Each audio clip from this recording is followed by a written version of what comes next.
Assalamu alaikum viewers and welcome back to my channel Study Law with Bushra.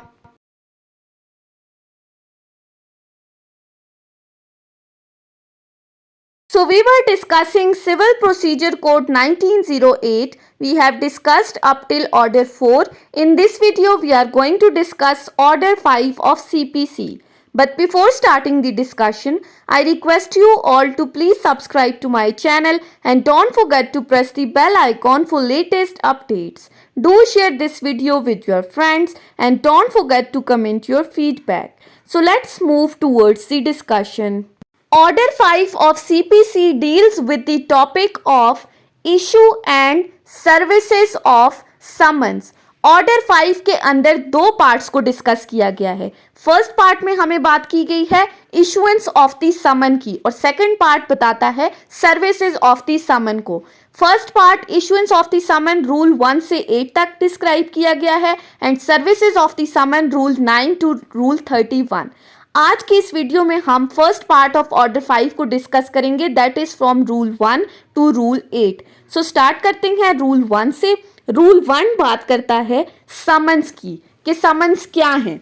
सो सब rule 1 states that where a suit has been duly instituted, a summon may be issued to the defendant to appear and answer the claim on a day to be therein specified.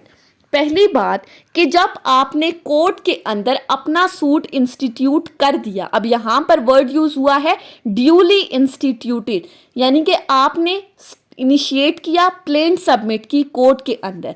Plaint किस तरह से submit की? उन rules के according जो order 7 में बताए गए हैं. That means you have duly instituted your suit. Properly आपने अपना सूट इंस्टीट्यूट कर लिया है तो उसके बाद एक समन इशू किया जाएगा ऑपोजिट पार्टी को, डिफेंडेंट को, ताकि वो कोर्ट के अंदर अपीयर हो और उन तमाम क्लेम्स का आंसर करे जो कि प्लेंटिफ ने क्लेम किए हैं. जो क्लेम प्लेंटिफ की तरफ से हैं उन तमाम का जवाब देने के लिए डिफेंडेंट को समन इशू किया जाता है.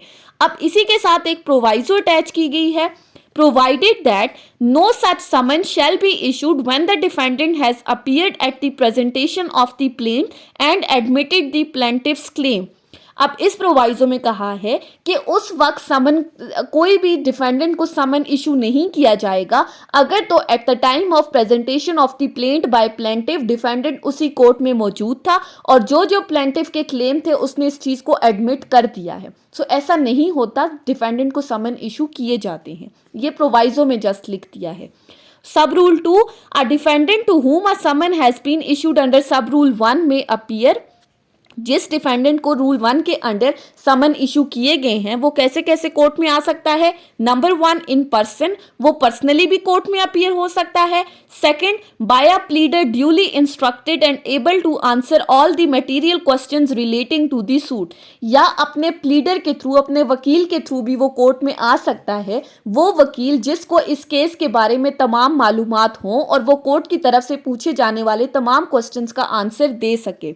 Thirdly, by a pleader accompanied by some person able to answer all such question, या फिर प्लीडर के साथ कोई ऐसा बंदा जिसको उन तमाम क्वेश्चंस के आंसर्स पता हों जो कि कोर्ट इस केस से रिलेटेड उससे पूछ सकती है.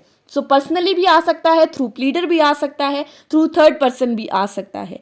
सब rule 3, every such summons shall be signed by the judge or such officer as he appoints and shall be sealed with the seal of the court. और हर वो समन जो डिफेंडेंट को इशू किए जाएंगे उनके ऊपर जज का सिग्नेचर होगा, शेल का वर्ड यूज हुआ है, या फिर किसी भी ऐसे ऑफिसर का जिसको इस पर्पस के लिए अपॉइंट किया गया है और इस समन के ऊपर बाकायदा कोर्ट की मोहर लगाई जाएगी, फिर ये डिफेंडेंट को इशू किया जाएगा. सो रूल 1 के अंदर प्लेंट आपने ड्यूली इंस्टीट्यूट कर दी, डिफेंडेंट को समन भेजा जाएगा. डिफेंडेंट पर्सनली भी आ सकता है, थ्रू प्लीडर भी आ सकता है. ये जो समन भेजा जाएगा इसके ऊपर जज का सिग्नेचर होगा और कोर्ट की मोहर होगी. उसके बाद आ जाते हैं रूल 2 के ऊपर. रूल 2 बात करता है copy of the statement annexed to the summons. अब किस स्टेटमेंट की कॉपी की बात की गई है? So rule 2 states that every summon shall be accompanied by a copy of the plaint or if so permitted by a concise statement. हर वो समन जो कि डिफेंडेंट को इशू किया जाएगा उसके साथ प्लेंट की एक कॉपी लगाई जाएगी ताकि डिफेंडेंट को पता चले कि उसके खिलाफ किसने और क्या दावा किया है। और अगर कहीं पर अलाउड है तो उसके साथ इस केस की एक कंसाइज स्टेटमेंट भी लगाकर भेजी जाएगी, लेकिन मोस्टली क्या होता है, समन्स के साथ प्लेंट की कॉपी भेजी जाती है। नेक्स्ट इज रूल 3, कोर्ट में ऑर्डर डिफेंडेंट और plaintiff to appear in person. Rule 3 में कहा गया है कि कोर्ट चाहे तो वो डिफेंडेंट या प्लेंटिफ को पर्सनली भी बुला सकती है। अब रूल 3 में क्या कहा गया है, सब rule 1, where a court sees reason to require the personal appearance of the defendant, the summons shall order him to appear in person in court on the day therein specified। कि जहां पर court को ये लगता है, court का reason to believe है कि किसी केस में डिफेंडेंट की पर्सनल अपीयरेंस ज़रूरी है, उस डिफेंडेंट को पर्सनली कोर्ट में बुलाया जाना ज़रूरी है, तो फिर ऐसी सूरत में कोर्ट जो समन इशू करेगी डिफेंडेंट को, उस समन के ऊपर बाकायदा ये लिखेगी कि ये डिफेंडेंट पर्सनली कोर्ट के अंदर फलां दिन पर अपीयर हो। अब पहले हमने कहा था डिफेंडेंट पर्सनली भी आ सकता है, थ्रू प्लीडर भी आ सकता है, लेकिन जहां पर कोर्ट की तरफ से स्पेसिफिक डायरेक्शंस दी जाती हैं कि डिफेंडेंट ने पर्सनली कोर्ट में आना है, तो फिर डिफेंडेंट पर्सनली ही उस दिन कोर्ट में आएगा जिस दिन उसको बुलाया गया है। सब rule 2, where the court sees reason to require the personal appearance of the plaintiff on the same day, it shall make an order for such appearance।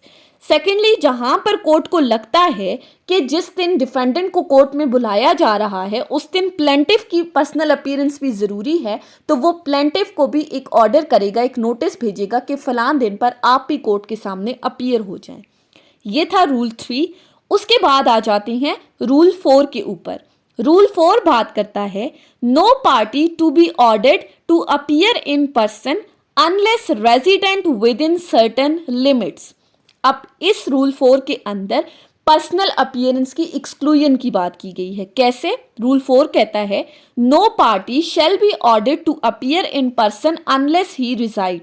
किसी भी पार्टी को ऑर्डर नहीं किया जाएगा पर्सनल अपीयरेंस के लिए। शैल का वर्ड यूज हुआ है कि कोर्ट किसी भी ऐसी पार्टी को ऑर्डर नहीं कर सकती कि वो पर्सनली कोर्ट के अंदर अपीयर हो अनटिल एंड अनलेस वो पार्टी रिजाइड कर रही है कहाँ पर, with in the local limits of the courts ordinary original jurisdiction.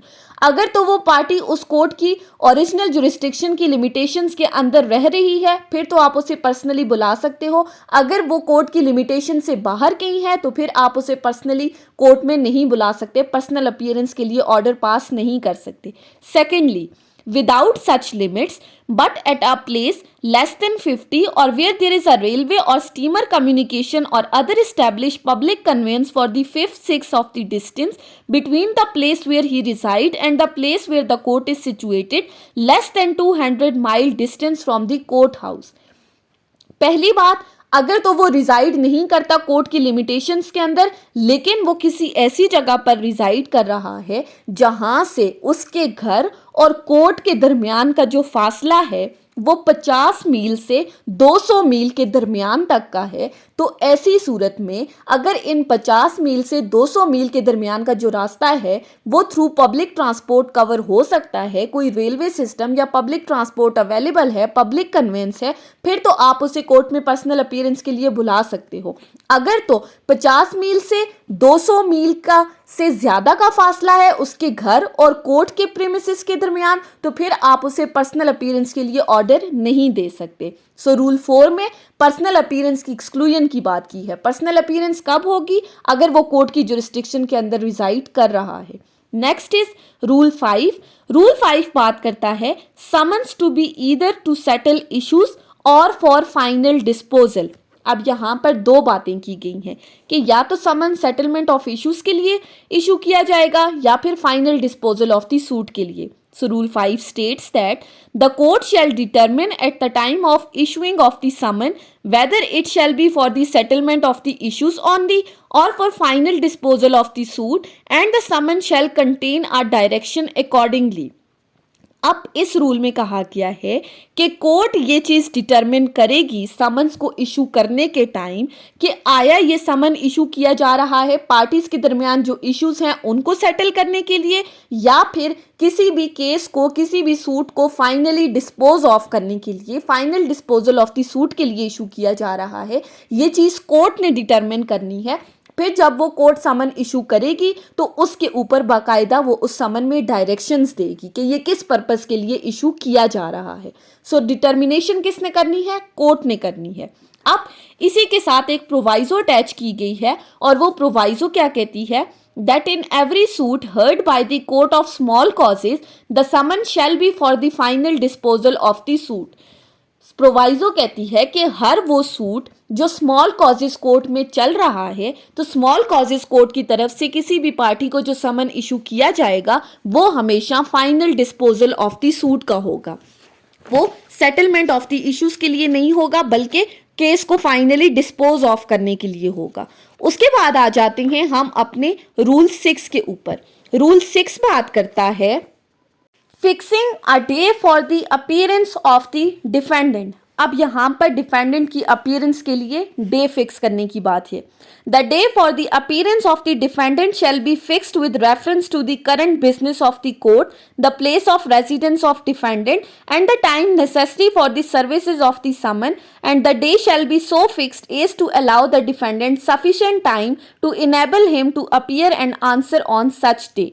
Rule 6 के अंदर बात की गई है कि जब कभी भी डिफेंडेंट को समन इशू किया जाएगा कोर्ट में अपीयरेंस के लिए, तो जिस दिन कोर्ट ने उसको बुलाना है वो दिन इस तरह से फिक्स करना है कि डिफेंडेंट की रेजिडेंस को माइंड में रखते हुए, डिफेंडेंट अगर कोई बिजनेस कंडक्ट कर रहा है, आया वो कोर्ट की प्रीमिसेस में है या कोर्ट की प्रीमिसेस से बाहर है, मीन्स टू से कि इस रूल के अंदर इस हद तक बात की गई है कि कोर्ट में डिफेंडेंट की अपीयरेंस के लिए जो समन इशू किया जाएगा वो समन इशू करते वक्त कोर्ट ने ये चीज़ माइंड में रखनी है कि डिफेंडेंट को सफिशिएंट टाइम प्रोवाइड किया जाए ताकि वो अपनी हाजिरी को कोर्ट के अंदर यकीनी बना सके। ऐसा नहीं है कि कोर्ट आज समन इशू करती है, डिफेंडेंट कहीं दूर रिजाइड कर रहा है और उसे कहा जाता है कि कल कोर्ट में अपीयर हो, जो कि उसके लिए प्रैक्टिकली पॉसिबल नहीं है।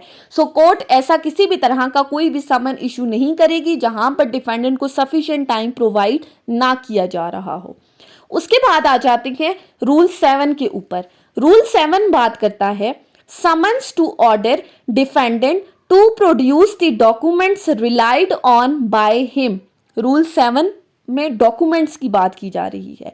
The summon to appear and answer shall order the defendant to produce all the document in his possession or power upon which he bases his defence or any claim for set off, and shall further order that where he relies on any other document weather in his possession or not evidence in support of his defence or claim for set off, he shall enter such document in a list to be added or annex to the written statement.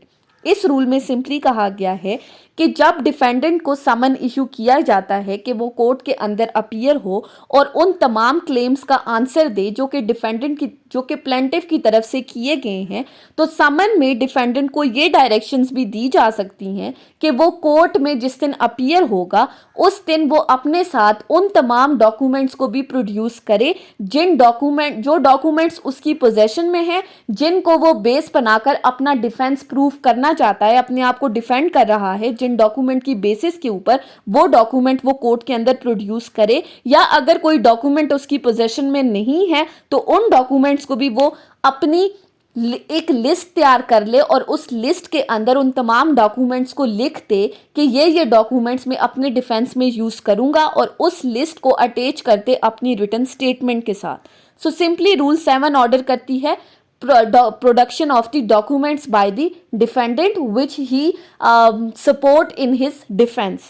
Next है हमारे पास rule 8। Rule 8 बात करता है on the issue of the summon for final disposal defendant to be directed to produce his witnesses। Rule 8 में कहा गया है where the summon is for the final disposal of the suit it shall also direct the defendant to produce on the day fixed for his appearance all the witnesses upon whose evidence he intend to rely in support of his case। कि जहां पर समन issue किया गया है finally suit को dispose of करने के लिए, तो उस समन में बाकायदा डिफेंडेंट को डायरेक्शंस दी जाएंगी कि जिस दिन कोर्ट ने उसे बुलाया है कोर्ट में हाजिरी के लिए, उस दिन वो उन तमाम विटनेसेस को भी कोर्ट में प्रोड्यूस करेगा जिनकी एविडेंस के ऊपर वो रिलाय कर रहा है, वो अपने डिफेंस को सपोर्ट कर रहा है जिन गवाहों के बयानात के ऊपर, तो उन गवाहों को भी वो कोर्ट में पेश करेगा। सो ये थी हमारी आज की डिस्कशन ऑर्डर 5 के ऊपर। हमने रूल 1 से रूल 8 तक डिटेल में डिस्कस किया है। नेक्स्ट वीडियो में हम रूल 9 से आगे डिस्कस करेंगे इंशाल्लाह। So that's all for today's discussion. That was the part 1 of the order 5। I hope कि आपको ये लेक्चर समझ में आया होगा अगर आपने इस वीडियो को अटेंटिवली सुना है तो। अगर आपको ये वीडियो अच्छी लगी है तो इस वीडियो को लाइक करें, कमेंट करें और चैनल को ज़रूर सब्सक्राइब करें। Thank you so much for watching this video. Till then, अल्लाह हाफिज़।